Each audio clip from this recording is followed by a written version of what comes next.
Boa noite a todos. Hoje, um dia de muita perspectiva. Guardei este tesouro há mais de 60 anos e hoje estou sendo impulsionado por uma força maior a transmitir eles a vocês, porque o tempo está próximo de tudo e eu estava guardando para ver se eu poderia gravar esse capítulo de uma vez só, para que as pessoas pudessem compreender ele com mais retidão, mas não vou esperar, porque não sei se há tempo para o futuro. O título deste capítulo é A Terceira Aparição.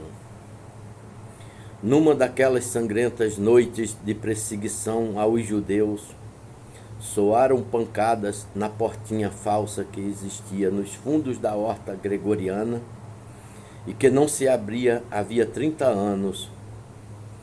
Foi casualidade que o irmão Panfilho andasse por ali a essa hora e atendesse ao chamado, correndo a enferrujada tranca. Apareceram-lhe dois velhinhos barbados que, depois de o saudarem com humildade, lhe pediram amparo, pois suas casas haviam sido incendiadas e eles estavam sendo perseguidos de morte. Que foi que fizeste? Atreveu a perguntar o leigo, antes de lhe franquear a entrada. Somos judeus, é esse o nosso único crime. Se realmente não tendes mais culpa do que sedes compatriotas de Nosso Senhor e da Santíssima Virgem, não mereceis a morte. Mas acaso não sois usuários? Não defraudai o salário dos vossos operários? Não achambarcai as colheitas dos pobres agricultores? Como pagai o trabalho às vossas costureiras? Livre-nos Deus desses crimes, respondeu um deles. Então entrai, vou prevenir Frei Plácido da vossa chegada. Dizei ao vosso superior, acrescentou o outro, que aquele que hospeda um profeta receberá galardão de profeta. Este passo da escritura impressionou o leigo, que foi correndo anunciar a Frei Plácido a chegada de dois profetas e pedir-lhe permissão para alojá-los em alguma das muitas celas vazias. No convento já não restavam mais do que 2 pessoas ligadas por votos, Frei Plácido e o irmão Panfilho, nem sequer um coroinha para os servir. Estava o velho frade sem sono essa noite. Em 2 semanas não tinha tido notícia do superior, o que lhe dava muito cuidado. Enquanto, para conciliar o sono, relia os seus profetas, achou este misterioso anúncio de Ezequiel. Os visitantes da cidade chegaram, e cada um traz na mão um instrumento para destruir. E Jeová lhe disse: passa pelo meio da cidade, pelo meio de Jerusalém, e com um tal na testa dos homens que gemem e se lamentam por todas as abominações que se fazem no meio dela. Matai velhos, moços, virgens, crianças e mulheres, até que não fique nenhum, mas a todo aquele sobre quem virdes o tal, não mateis, e começai pelo meu santuário. Lia isto quando ouviu o irmão Panfilho, que lhe batia a porta com os nós dos dedos, fez-lhe entrar e quis ver os hóspedes que tão a 10 horas lhe chegavam. Chamou-lhe a atenção a serenidade dos seus rostos e a pureza dos seus olhares, movido por uma singular inspiração, perguntou-lhe em latim com que iriam pagar-lhe a hospedagem. E um deles repetiu igualmente em latim o texto que tanto havia impressionado o singelo Panfilho: aquele que hospeda um profeta terá galardão de profeta. Frei Plácido replicou ironicamente com um segundo texto: porventura está Saul entre os profetas?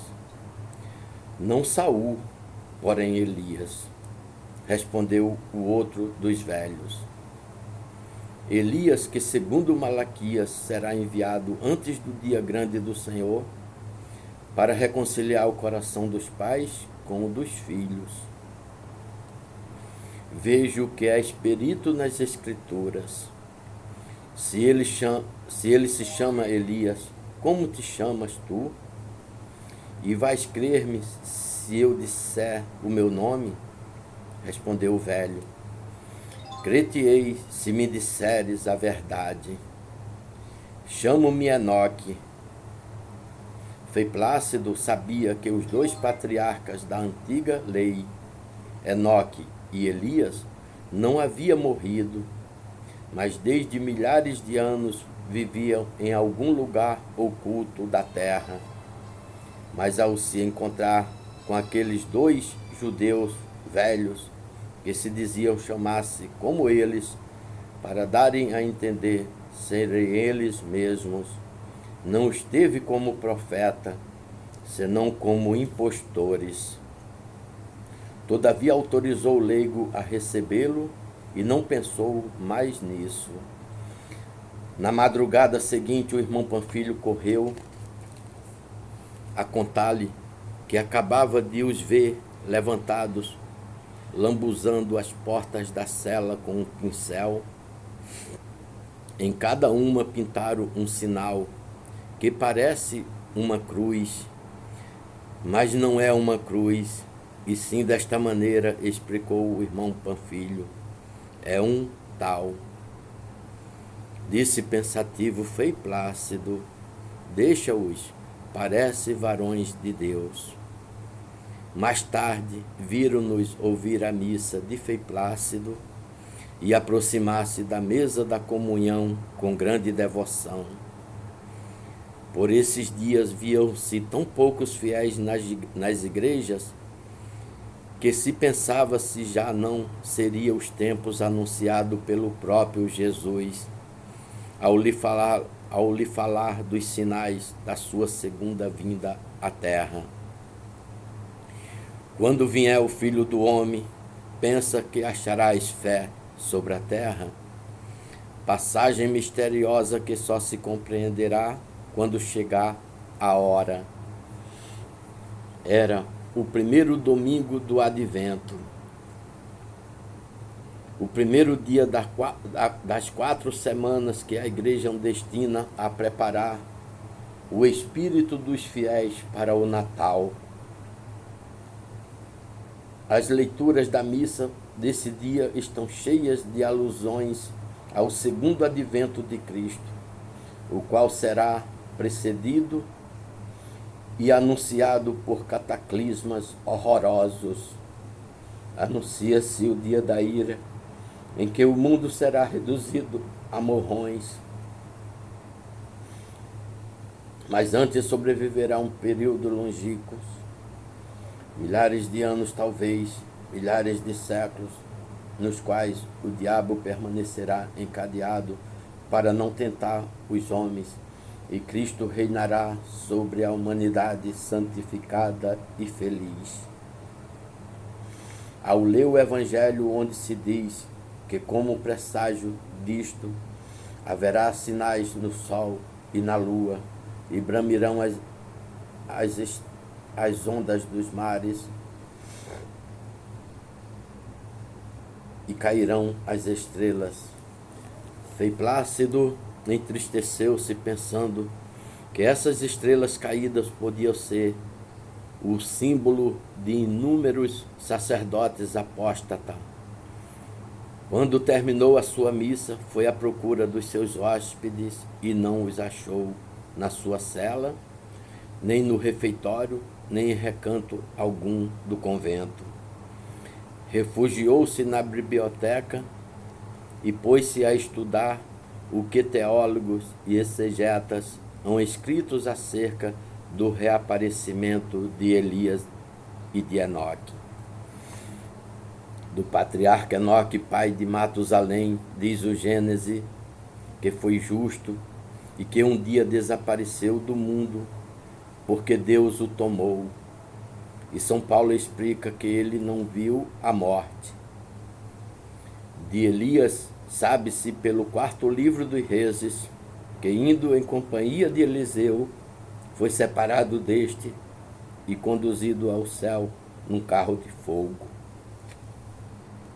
Os intérpretes mais autorizados concordam em que ambos os patriarcas vivem atualmente confirmados em graças,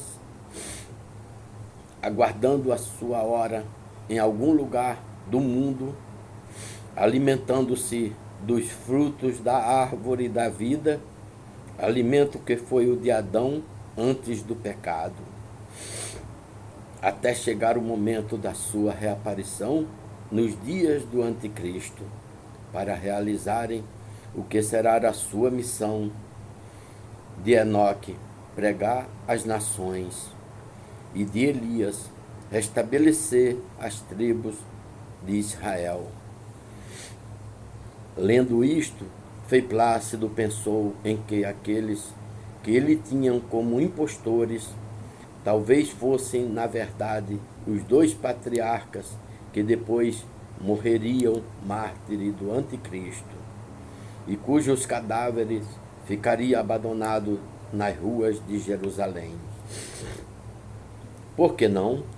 Quem podia afirmar que os tempos já não estavam maduros para as sangrentas vindimas do Apocalipse?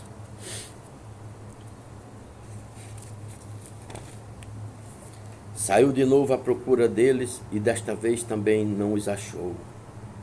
E embora devessem eles estar famintos, não apareceram à hora do almoço, e nesse dia não houve mais do que os 2 comensais de sempre no vasto refeitório que ainda conservava as suas geladas mesas de mármore. À sexta, Frei Plácido refugiou-se na horta, silenciosa e sombria, levando como de costume o seu sovado exemplar do Antigo Testamento. Nesse ano de 1998, o primeiro domingo caía a 29 de novembro para acompanhar os temas das leituras da missa. Ele buscou na profecia de Daniel os outros sinais do fim do mundo. De repente, ao fixarem no alvoredo para descansar do livro, seus olhos sonolentos notaram que o lapacho seco do recanto florescera, conquanto não acreditasse na tradição segundo a qual esse tronco floresceria ao aparecer o Anticristo. Contudo, ao ver as enormes pétalas como grandes coágulos de sangue nos ramos cinzentos, ficou perplexo. Há muitos católicos a quem espantam o pensar que o fim do mundo se aproxima, não obstante saberem que com ele se aproxima também a segunda vinda de Cristo. Por medo daquilo, desejaria manter indefinidamente afastada esta grande alegria, chave principal do edifício da Igreja Católica.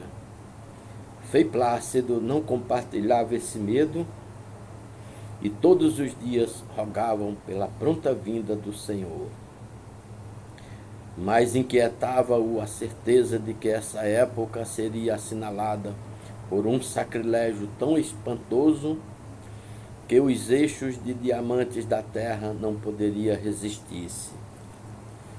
Achava-se neste pensamento quando de repente e sem causa visível, pois não se movia uma só folha das árvores, ouviu um longo trovão subterrâneo, como se rasgassem as entranhas da terra e suspendesse a vida na superfície dela, e rugir de águas invisíveis e o rumor das nações desde infinitas distância, como se toda a terra não passasse de colossal microfones, e os sons se propagassem com a velocidade da luz.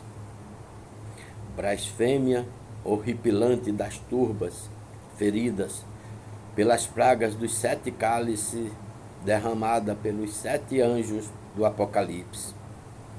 Blasfêmia de obstinação, porquanto, mesmo abrasado de dor, os homens não se arrependeram das suas obras. E conseguiu perceber este grito que atravessava o globo como uma lança. Ai, ai daquela grande cidade de Babilônia, no instante chegou o teu juízo. Frei Plácido compreendeu que isso era o eco da destruição de Roma por um grande cataclisma, do qual lhe chegava notícia por forma incompreensível e maravilhosa. E já que Roma deixava de existir, e com ela o Império Romano, único obstáculo que, segundo São Paulo, se opõe ao aparecimento do Anticristo. Compreendeu também que o reinado deste começara em alguma parte do mundo. Porém, e o Papa recém-eleito? E a Igreja contra a qual não prevaleceria as portas do inferno? Ergueu-se do solo trabalhosamente e viu a seus pés um barranco de incalculável profundidade, do qual se escapava um vapor abrasador, talvez do fogo central da terra. O brilho dele era a única coisa que o alumiava, porquanto, embora fosse dia, espessa escuridão cobria tudo. Fugiu espantado, tateando pelo caminho da cela e murmurando aqueles versículos que descreve o que ocorrerá quando saltar o 6º selo. Nisto chegou-lhe como um bálido de cabra a voz do irmão Panfilho: venha por aqui, vossa reverendíssima, isto é, o fim do mundo, o dia da ira de Deus. Encontraram-se os dois a caminho da cripta do convento, que parecia bastante sólida para suportar o peso das muralhas que desabavam. Chovia de maneira nunca vista, e a água misturava-se o granizo, e sobre a cabeça dos fugitivos crepitavam incessantes raios e faíscas. Chegaram por fim trabalhosamente ao mais fundo da cripta e refugiaram-se naquelas arcadas seculares capazes de sustentar o mundo. E à luz de umas velas benditas rezaram o triságio, uma parte do rosário e os exorcismos das grandes calamidades. E depois o irmão Panfilho acomodou, à maneira de um estrado, uns madeiros que haviam no fundo da cripta, porque o solo começava a inundar-se. Com isso, os muros cederam, não como se desmoronassem, mas como se convertesse numa matéria friável e porosa que se dissolvia naquelas águas. Tudo se afogou. Formou-se primeiramente um lago e depois uma torrente que arrebatou o tabuado, em cima do qual estavam os 2 frades como sobre uma jangada. Pois bem, meus irmãos, espero que todos esses que esse capítulo. Ele vai ser feito em partes, provavelmente por 4 partes. Esta foi a primeira. E todos aqueles que assistirem, prestem muita atenção, porque talvez nós temos pouco tempo pela frente. Nós temos o tempo suficiente para absorver. Eu teria muito mais para informar, mas com as dificuldades que tenho, com o pouco de credibilidade, foi difícil, não consegui fazer como eu gostaria, que era passar de todo o coração, tudo que Deus tem me patrocinado com essa história. Eu tenho ela como se fosse o meu tudo, o valor inestimável da minha alma. Eu sinto uma necessidade tão grande de passar para vocês. Espero que os que assistem Frei Tiago, os que assistem o Diogo e os outros mais, que tenham a felicidade de ver esse capítulo, entenda, porque quem receber esta mensagem como a mensagem do profeta Elias e Enoque, receberá um prêmio incomensurável que só quem recebe conhece. Espero que estas palavras entrem em vossos corações e que o Espírito de Deus transmita com todo o amor que eles têm para com os cristãos sofredores do fim do mundo, que esperam a segunda vinda de Cristo. Espero que amanhã, neste mesmo horário, eu irei gravar mais uma segunda parte desse capítulo e refletir, e todos aqueles que puderem comentar, e se alguns quiserem se inscrever para aumentar os inscritos, para que eu possa no futuro, se tiver futuro, passar mais coisas para vocês. Que a paz de Cristo entre nos corações de vocês. Amém.